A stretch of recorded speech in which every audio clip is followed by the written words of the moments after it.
감사합니다.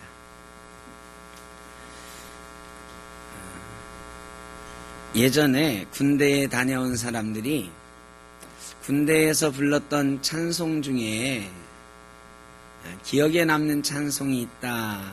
그래서 군대 다녀온 사람들의 군대에서의 제일 좋아하던 찬송가, 그게 내 주를 가까이 하려 함은 이었답니다. 내 주를 가까이 하게 함은, 이 찬송이 이렇게 평소에 부를 때도 좀 애처롭고 그런 느낌이 있는데, 이 훈련을 고되게 받고 이 교회 가서 이 노래를 부르면 그렇게 눈물이 나고 막 그랬대요. 근데 세월이 흘러가지고 요즘 젊은이들이 군대에 가서 제일 좋아하는 찬송이 있는데, 세월이 흘러서 찬송도 바뀌었습니다. 분위기도 바뀌었습니다.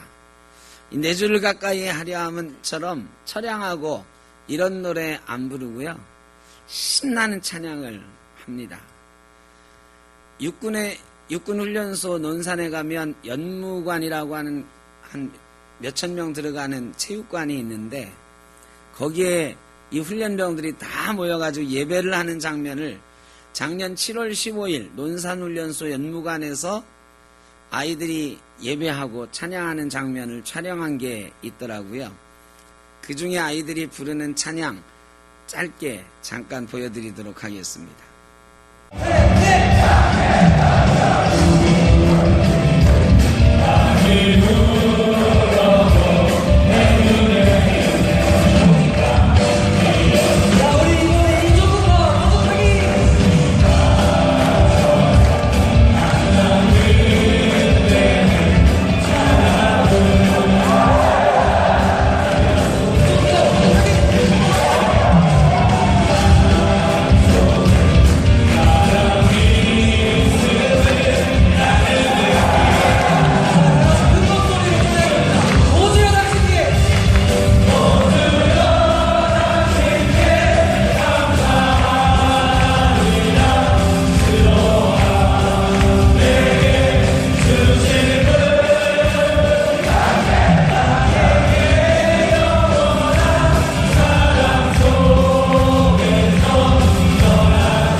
실로암이라는 노래죠.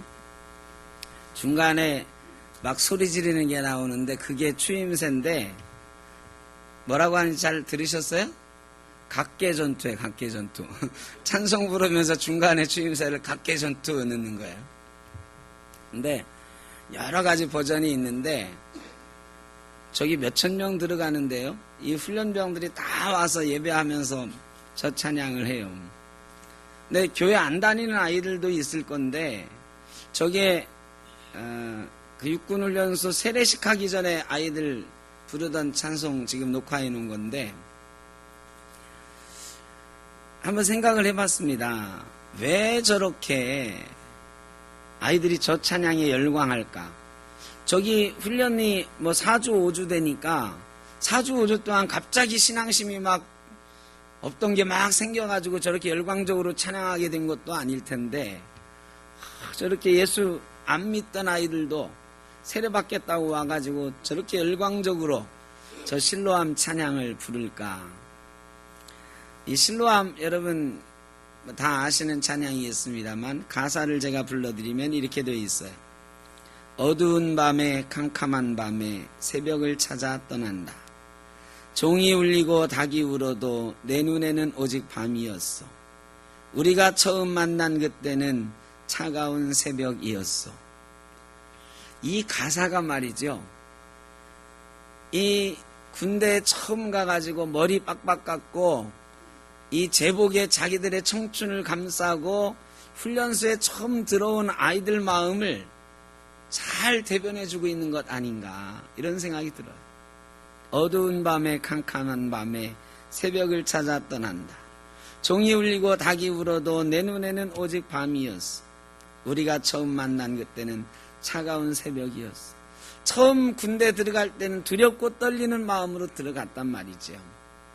그런데 그곳에서 친구들도 만났습니다. 또 교회 가서 목사님도 만났고 믿음의 선배들도 만났어요. 함께 찬송하고 기도하는 사람들도 만났어요. 그리고 우리 주님을 만났어요. 그랬더니 당신 눈 속에 여명이 있음을 나는 느낄 수 있었어. 새벽에 절망 가운데 두려움 가운데 캄캄한 길을 갔는데 여명이 동터옵니다. 오주여 당신께 감사하리라. 실로암 내게 주심을 나에게 영원한 이 꿈속에서 깨이지 않게 하소서. 아이들이 자기들의 마음을 담아 놓은 것 같은 이 찬양에 그래서 열광하는 것 아닌가. 새벽을 찾아 떠나는 구도자와 같은 심정으로 훈련소에 들어갔던 아이들이 마침내 빛을 찾아서 노래하는 것 아닌가 이런 생각을 해봤습니다. 오늘 본문은 우리가 잘 아는 실로암에 관한 말씀이에요. 뜨거운 햇볕 아래서 우리 주님께서 땅바닥에 쭈그리고 앉으셨습니다. 온 입안에 침을 모아 메마른 흙 위에 뱉으셨습니다. 사실은 여러분 이 흙을 이길 정도로 흙에 물기가 있으려면 침을 한 번 뱉어서는 안 됩니다. 우리나라처럼 그래도 흙이 곱거나 점토질이 많은 흙은 침 몇 번 뱉으면 이길 수가 있어요. 그런데 이 중동의 흙은 말이죠. 딱딱하고 이게 긁어내기도 어렵고요. 또 모래 반, 먼지 반, 이 점성이 없어요. 이런 흙에다가 침을 뱉어가지고 이 흙을 이겨서 누구에게 붙일 정도가 되려면 상당히 많은 침을 뱉어야 돼요. 근데 여러분 요즘 우리나라 많이 덥지요. 뭐 한 30도 정도 되면 밖에 나가면 몇 발짝 걸으면 숨이 턱턱 막히죠. 여러분 그때 침 한번 뱉어 보셨어요? 침이 잘 안 뱉어져요. 왜? 입이 말라가지고요. 이 생수병 꼭 들고 다녀야 돼요. 근데 당시에 생수병이 어디 있어요? 그 당시에 그 날씨는 40도 정도 되는 날씨예요. 40도 정도 되는 날씨 속에 사람들의 묻는 말에 대답하고 예수님이 힘드셨을 때니까요. 입 안에 침이 고여 있을 때가 아니에요. 입이 탁탁 마르고 막 혓바늘이 갈라지는 것 같은 그런 느낌을 받을 때 예수님은요 땅바닥에 침을 뱉으시는 거예요. 침이 안 나와요. 한참 동안 오물오물 해가지고 침을 모아서 뱉고요. 또 한참 오물오물해서 또 뱉고요. 그 뜨거운 뙤약볕 아래에서 쭈그리고 앉아서 주님은 열심히 침을 뱉습니다. 그리고 그 이겨지지 않는 흙 같지도 않은 모래 같은 흙, 이거를 이기는 거예요. 여러분, 이기는데 그냥 이겨집니까? 이 모래 같은 것, 작은 알갱이들은 다 건져내야 돼요. 그런 것들은 골라내고 이 고운 흙만 모아가지고 이렇게 이겨야 이겨지는 거잖아요. 한참 동안을 하셨을 거예요. 성경은 한 절에 뱉어서 이기시고 바르셨다 한 절로 기록하고 있지만 그 시간은 꽤 오랜 시간 주님이 하셨을 거예요. 침을 모으는데 시간이 걸리셨고 뱉어서 고운 흙으로 만드는데 오래 걸리셨어요. 그리고 나서 그 점토처럼 된 흙을 그제서야 이 날때부터 소경된 사람의 눈에 발라주셨습니다. 제법 오랜 시간을 노력하고 반복하셔서 이 토기장이가 그릇 빚는 것처럼 흙을 이렇게 잘 이기셔서 이 날때부터 소경된 사람의 눈에 발라주셨어요. 이야기가 참 어렵습니다. 예수님은 말씀 한마디로 죽었던 사람도 살리시던 분이에요. 소녀야 일어나라 달리다굼 하시니 소녀가 일어났다고 그랬어요. 죽었던 소녀도 말씀 한마디로 일으키시는 분인데 이 소경을 향해서 내 눈이 띄어질 것이다. 눈이 뜨고 네가 보게 될 것이다. 명령하시면 말씀 한마디면 기적을 일으키실 수 있었을 텐데 그 뜨거운 뙤약볕 아래 그 힘들게 그 일을 왜 하셨을까요? 여러분, 요즘 같은 뜨거운 날씨에 말이죠. 쭈그리고 앉아가지고 뭐 조금 하다가 일어나 보십시오. 해보시면 안 됩니다. 우리 어르신들은. 그러면 이 현기증 나가지고 쓰러질 수도 있고 그래요. 예수님은 그 뜨거운 40도 되는 열사의 햇볕 아래서 왜 그렇게 힘들게 그 일을 하셨을까요? 저는 한번 생각을 해봤습니다. 예수님은 침을 뱉으시면서 어떤 마음이셨을까? 그 침을 갖다가 흙을 이기시면서 어떤 마음이셨을까?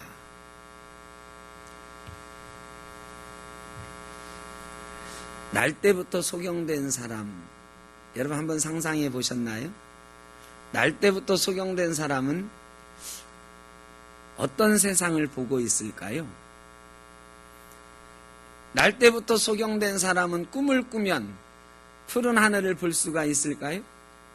푸른 초장을 볼 수가 있을까요? 여러분 어떻게 생각하세요?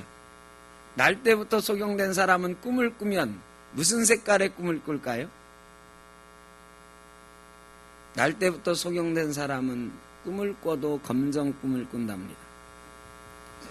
날때부터 소경된 사람은 하늘을 상상할 수가 없어요. 푸른 초장을 상상할 수가 없어요. 아름다운 꽃들을 상상할 수가 없어요. 왜? 한 번도 본 적이 없어서 노란색이 어떤 건지 몰라요. 빨간색이 어떤 건지 몰라. 그저 눈앞에 보이는 색은 어두컴컴한 것뿐이에요.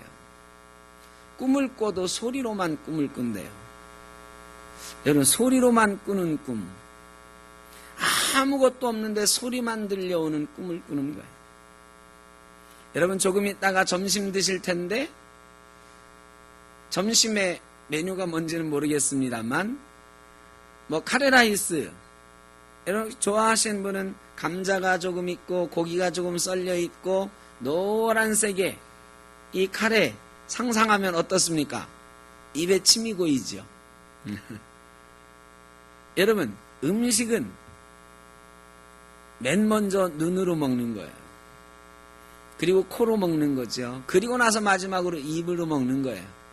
그런데 날때부터 소경된 사람은 눈으로 먹지를 못해요.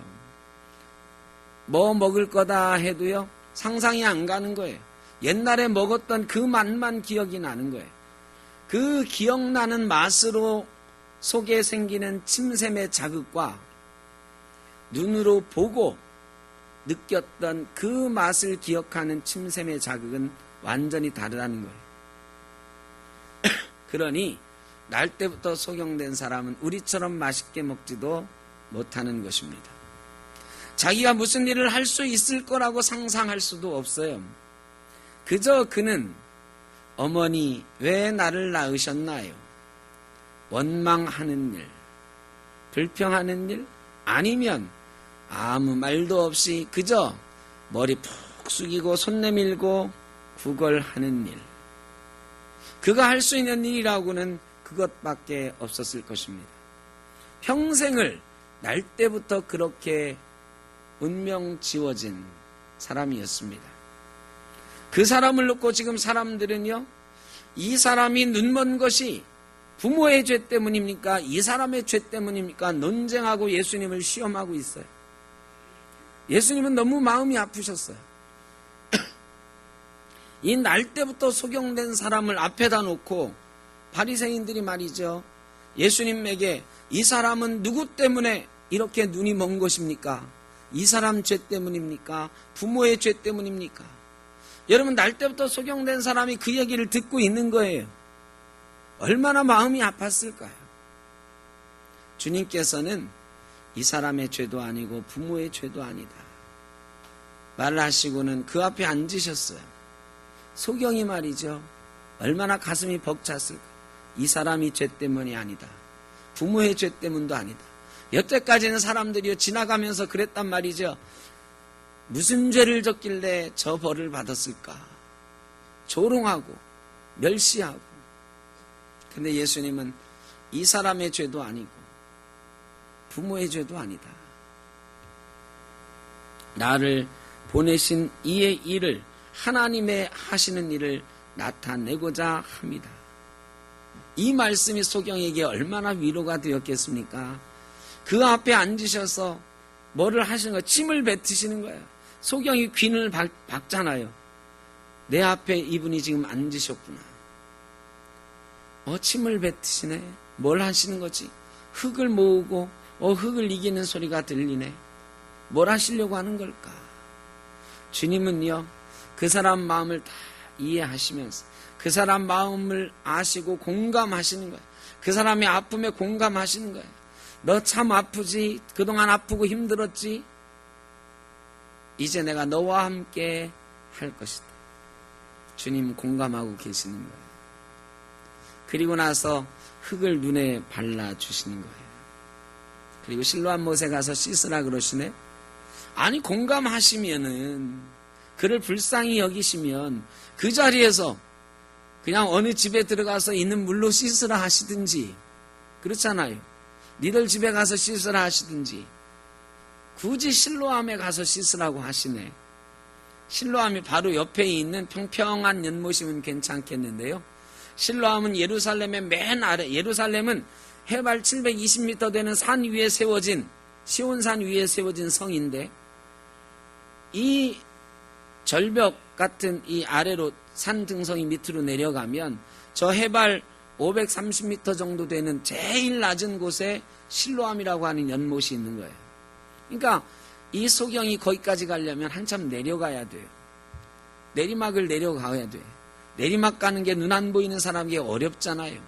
그 실로암 연못에 어찌어찌해서 도착을 하더라도요, 지금은 많이 메워져 있어서 그렇게 깊지 않지만 예수님 당시의 기록에 의하면 실로암은 계단이 33개 있는 깊은 연못이었어요.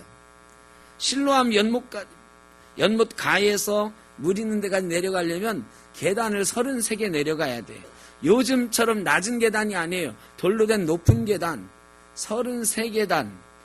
여러분, 눈 안 보이는 사람이 그거 내려가는 일이 쉬운 일이 아니었을 거란 말이죠. 그 사람은 엉금엉금 겨서 내려갔어야 돼요. 왜 그러셨을까? 이 맹인이, 이 소경이 알잖아요. 실로암이 어떤 곳이라는 거. 언젠가 한번 가봤을 거 아니에요. 물 마시러. 아니면 사람들이 있다 하니까 구걸하러. 근데 그 연못에 들어가는 게 너무너무 힘든 일인데, 거기까지 가는 것도 힘들지만 그 밑에 가서 씻으려면 이게 보통 일이 아닌데, 예수님은 왜 그러시는 걸까 싶잖아요. 여러분, 예수님 왜 그랬을까요? 왜 이렇게 몰인정하게 바로 낫게 해주시지 말이야.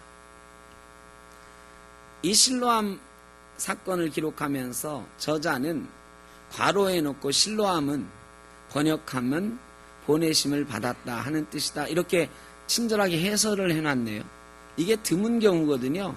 보통 관주로 해가지고 붙든가 그러는데 괄호해 놓고 특별하게 실로암은 보냄을 받았다는 뜻이라고 기록을 해놓고 있어요. 실로암에 특별한 의미가 있다는 거죠. 이 실로암 물은요, 기원전 701년에 만들어진 연못인데요. 히스기야 왕이 만들었어요. 히스기야 왕 때 아수르의 사네립이라고 하는 사람이 쳐들어와서 군대를 몰고 쳐들어와서요. 이제 좀 있으면 예루살렘이 포위되게 생겼어요. 히스기야 왕이 우리가 포위될 경우에 제일 문제가 무엇인가? 제일 문제가 물이다라는 것을 알았어요. 예루살렘 사람들이 먹는 물은 예루살렘 성 밖에 있는 기온이라고 하는 샘에서 길어다가 먹었어요. 그런데 성이 포위가 되면 그 예루살렘 밖에 있는 기온샘에서 물을 길어올 수가 없으니 어떻게 해야 될까? 히스기야 임금이 부랴부랴 땅굴을 파라 그랬어. 터널을 파라. 근데 기온샘에서부터 예루살렘 성벽 밑으로 해가지고 땅굴을 파기 시작하는데요. 이게 땅굴이 아니라 암벽굴이야. 완전히 바위예요, 바위. 바위를 뚫기 시작했어요.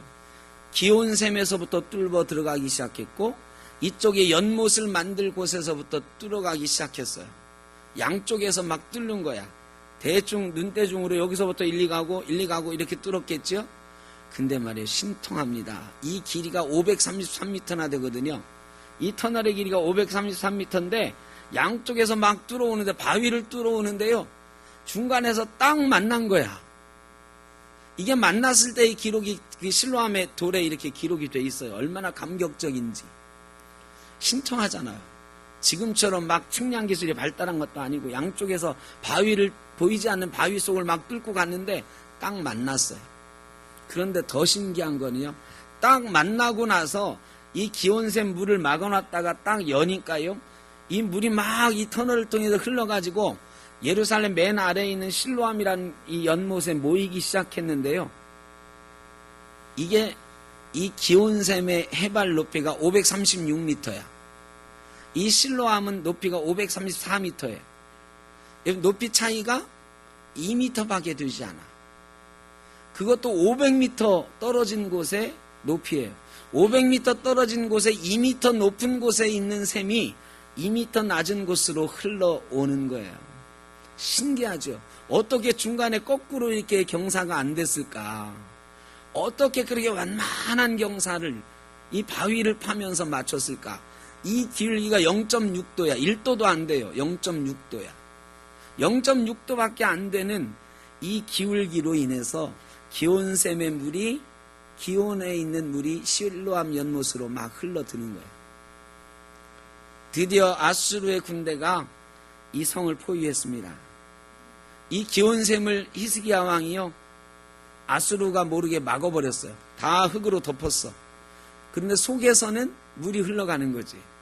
아수르 사네립이요, 역대하에 보면 그렇게 막 비웃습니다. 니들이 성문을 닫아 걸고 얼마나 버티겠느냐? 니들이 성문 닫아 걸어봐야 마실 물이 없는데 얼마나 버티겠느냐? 근데 히스기야가 코웃음 치잖아요. 왜? 물이 밑으로 막 흘러 들어오고 있는 걸 적들은 모르는 거예요. 이때 이 연못의 이름을 실로암이라고 졌는데, 이 실로암의 뜻은 기온샘에서부터 생명의 물이 보내심을 받은 곳이다 라는 이름으로 실로암이라고 진 거예요. 이 실로암 물은 하나님이 생명의 물을 기온에서부터 우리에게 보내주셨다라는 뜻을 가진 연못이에요. 이사야서에 보면 이런 말씀이 있습니다. 이 백성이 천천히 흐르는 실로암 물을 버리고 르신과 르말리아의 아들을 기뻐하니 그러므로 주 내가 흉용하고 창이란 큰 하수 곧 아수르 왕과 그의 모든 위력으로 그들 위에 덮을 것이라. 이 백성이 천천히 흐르는 실로암 물을 버리고, 이 실로아가 보내다 이런 뜻이거든요. 이게 명사형으로 변해 실로암 된 거고요. 그런데 이 실로암, 실로암 물을 버리고 실로암 물을 버리고요. 기온에서 실로암까지 흐르는 이 물을 버리고 유프라테스의 큰 물을 쫓아갔다. 이건 뭐냐? 하나님의 은혜가 천천히 흐르지만 끝없이 흘러서 생명을 공급하는 것을 모르고 이방 사람들을 막 쫓아가고 이방 사람들이 힘이 세니까 이방에 붙기도 하고 하나님의 은혜를 저버렸다고 책망하고 있는 거예요. 이스라엘 역사 속에서 이 실로암 물은 특별한 의미가 있는 거예요. 하나님이 아수르의 이 포위 공격 속에서 이스라엘 백성의 생명을 지켜주셨고 생명의 물을 흐르게 하셨다는 하나님의 은혜를 기억하는 셈인 거예요. 그러니까 이 지금 소경에게 실로암에 가서 씻으라 할 때 이스라엘 사람들은 다 알고 있는 거야.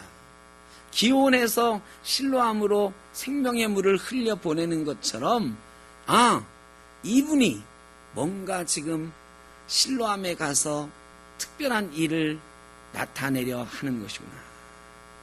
소경이 말이죠. 불평할 수도 있었어요. 아니 내 눈에 침 뱉어서 바르더니 이거를 여기서도 아니고 저기 실로암까지 가서 씻으라네. 이렇게 할 수도 있었지만 소경은 말이죠. 기대가 있었어요. 실로암 물은 하나님의 은혜의 샘물, 하나님이 생명을 보내주신 물, 나를 주님이 그곳에 보내시는 데는, 나를 이분이 그곳에 보내시는 데는 특별한 의미가 있을 것이다. 최선을 다해서 갔습니다. 아마 급하게 갔을 거예요. 뭔가 특별한 일이 일어날 거라 생각하고 막 달려갔을지도 몰라요. 여기저기 깨지면서 갔을지도 몰라요. 계단에 도착했을 때 계단이 있다고 사람들이 말리는데 막 엉금엉금 기어서 빨리빨리 내려갔을 거예요. 그리고 최선을 다해서 실로암 연못에 도착한 그는 드디어 실로암 물을 자기 눈에 바르면서 씻기 시작했어요. 자기 눈에 발라졌던 흙이 떨어지면서 놀라운 일이 생겼을 것입니다. 눈이 떠지는 거예요. 눈이 떠지더니 흐릿흐릿하게 뭐가 보이기 시작해요. 사람들이 보이고요. 물이 보이고요. 여러분 평생 처음으로 눈 떴을 때 기분이 어땠을까? 제가 상상이 안 가. 뭐라고 표현할 수가 없어요. 놀라운, 정말로 죽었다 살아나는 것보다 더 기쁜 그런 기분 아니었을까? 그가 그곳에서 눈을 뜨고 다시 보게 된 줄로 믿습니다. 하나님은 기대를 가지고 하나님의 은혜를 바라고 순종하는 자에게 능력 주시는 줄로 믿습니다. 은혜를 기대하는 자에게 은혜를 베푸시는 하나님이십니다. 날 때부터 소경된 불행한 사람이었으나, 사람들이 불행한 운명이 누구 때문이냐 조롱하던 사람이었으나 그가 예수님을 만났습니다. 예수님에게 보내심을 받았습니다. 보내심을 받고는 기대를 가지고 실로암에 가서 눈을 씻었더니 보게 되었습니다. 여러분, 우리도 슬픈 현실이 있을 수 있습니다. 슬픈 운명 같은 것이 있을 수 있습니다. 그러나 우리 주님께서 우리를 지금도 실로암으로 보내고 계십니다. 주님의 보내심에 순종하여 은혜의 샘으로 달려가는 이가 능력을 체험하게 될 줄로 믿습니다. 다시 살아나는 기적을 맛보게 될 줄로 믿습니다.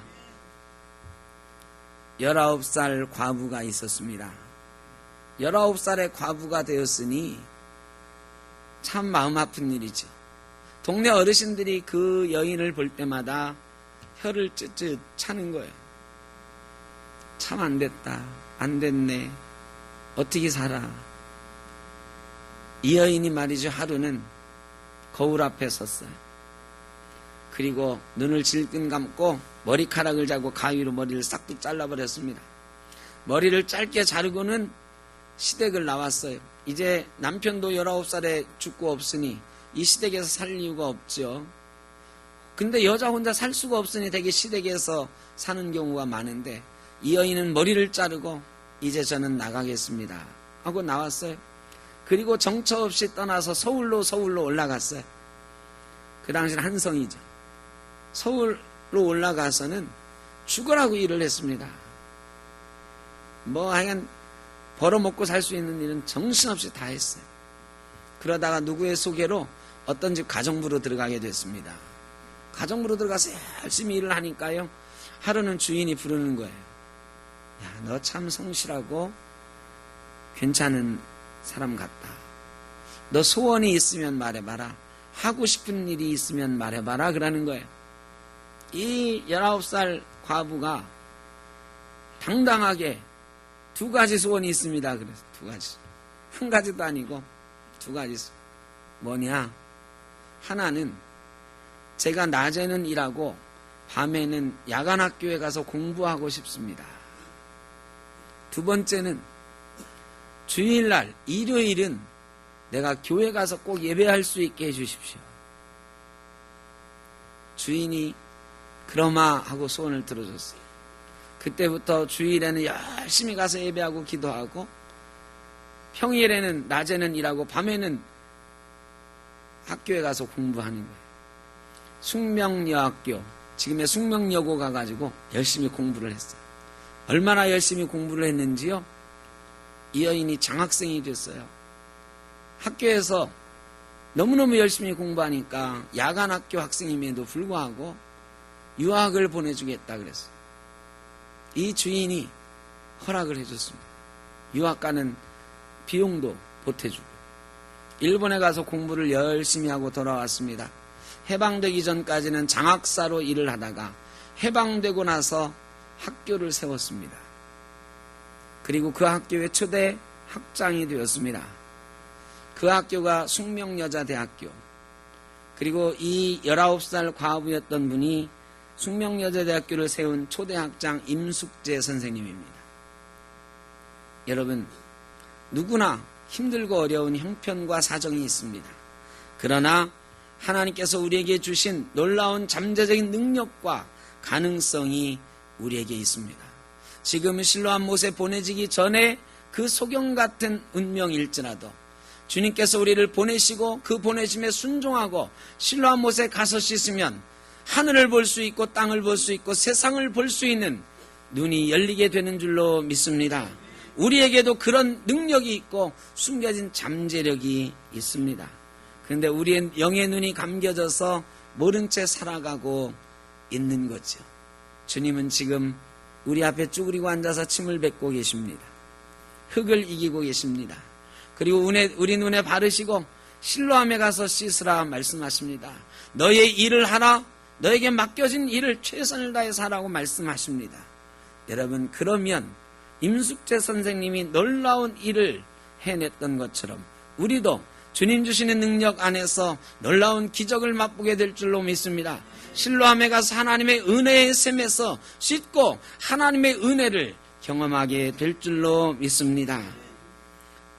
소경을 실로암에 보내던 그분은 지금 우리 곁에 계셔서 우리를 실로암에 가라 말씀하십니다. 실로암에 가서 씻으라 말씀하십니다. 우리의 눈을 뜨게 하시고 빛을 보게 하시고 우리의 사명을 보게 하시는 줄로 믿습니다. 우리 교회 오늘 창립 3주년 기념주일입니다. 3년 전에 우리 샘터교회 처음 세워질 때 우리는 그 좁은 공간에서 돗자리 깔고 예배했습니다. 성구도 하나도 없어서 저기 광명 저 산속에 있는 중고 가구점에서 다른 교회에서 쓰다가 버렸던 앰프 공짜로 주워다가 설치했고, 그 앰프 지금도 저희 교회 아동부가 쓰고 있습니다. 마이크도 다른 교회에서 쓰다가 버렸다고 공짜로 주셔서 그거 갖다 우리가 썼습니다. 의자, 강대상 다 합쳐서 100만 원에 저희가 사다가 썼습니다. 그때는 참 눈물 나던 시절이었어요. 왜 우리가 여기까지 와야 되나? 왜 우리가 이렇게 힘들게 개척교회 해야 되나? 의심이 들 때도 있었습니다. 그러나 여러분, 우리 주님께서 저희를 그곳에 보내신 줄 믿고 우리가 최선을 다해서 교회를 섬기고 주의 일을 감당했습니다. 그리고 3년 지난 지금 저희는 이렇게 하나님 앞에 영광된 모습으로, 자랑스러운 모습으로, 아름다운 모습으로 예배할 수 있게 되었습니다. 창립 3주년을 맞으면서 우리의 눈에는 눈물이 씻어졌고 우리의 마음 가운데도 날 때부터 소경된 사람처럼 남아있던 상처들도 씻어지고 있는 줄로 믿습니다. 이제는 실로암으로 우리를 보내셨던 주님이 우리를 샘터교회로 보내셨구나. 놀라운 일을 이루시려고 우리를 샘터교회에 세우게 하셨구나. 또 놀라운 일을 계획하시고 우리를 이 옥길지구로 보내셨구나 고백할 수 있게 되었습니다. 이곳에서 우리는 다시 주님의 은혜를 경험하게 될 것입니다. 여러분, 샘터교회에 물이 없으면 말이 됩니까? 여러분, 물이 없는 샘터는 아무런 의미가 없습니다. 겉모양만 물이 있으면 뭐합니까? 겉모양만 샘터이면 뭘 합니까? 그 안에는 물이, 아름다운 물이 있어야 됩니다. 실로암에는 지금도 기온에서부터 흘러나오는 샘물이 흘러나오고 있답니다. 여러분, 우리 샘터교회도 하나님으로부터 우리에게 주시는 놀라운 은혜로 날마다 채워져가는 역사가 있기를 주의 이름으로 축원합니다. 그 샘에서 우리의 마음을 씻고 우리의 눈을 씻을 때에 우리의 눈이 떠지고 우리의 마음이 위로받고 우리 마음이 치유받는 놀라운 은혜의 역사가 시작될 줄로 믿습니다. 우리에게 주셨던 은혜들을 기억하며 앞으로 10년, 20년, 30년 후에도 주님의 은혜의 샘물이 날마다 흘러넘치는 우리 샘터교회와 우리 성도님들과 가정 되시기를 주의 이름으로 축원합니다. 기도하겠습니다. 사랑의 아버지 하나님, 우리 샘터교회를 이곳에 보내시고 또한 저희를 샘터교회로 보내신 은혜를 기억합니다. 힘들고 어려웠던 순간들도 있었지만 3년 만에 우리는 이렇게 아름답게 하나님을 찬양하며 이제 손님들을 청하여 잔치할 수 있는 그런 모양이 되었습니다. 다 하나님의 은혜인 줄 알고 감사합니다. 하나님, 이곳에 우리를 보내신 분이 하나님이신 줄 알고 이곳이 바로 우리의 실로암인 줄 알고 하나님을 찬양합니다. 은혜를 기대하며 실로암 못에 씻게 하시고 이 샘터교회에서 씻게 하시고 우리의 마음의 눈과 우리의 마음의 상처들이 다 치료받고 밝게 떠져서 하나님의 은혜를 더 크게 발견할 수 있는 귀한 역사가 있게 하여 주옵소서. 이제는 우리가 실로암이 되어서 생명의 물을 흘러넘치게 하는 귀한 사명 잘 감당하게 하여 주옵소서. 예수님의 이름으로 기도하옵나이다. 아멘.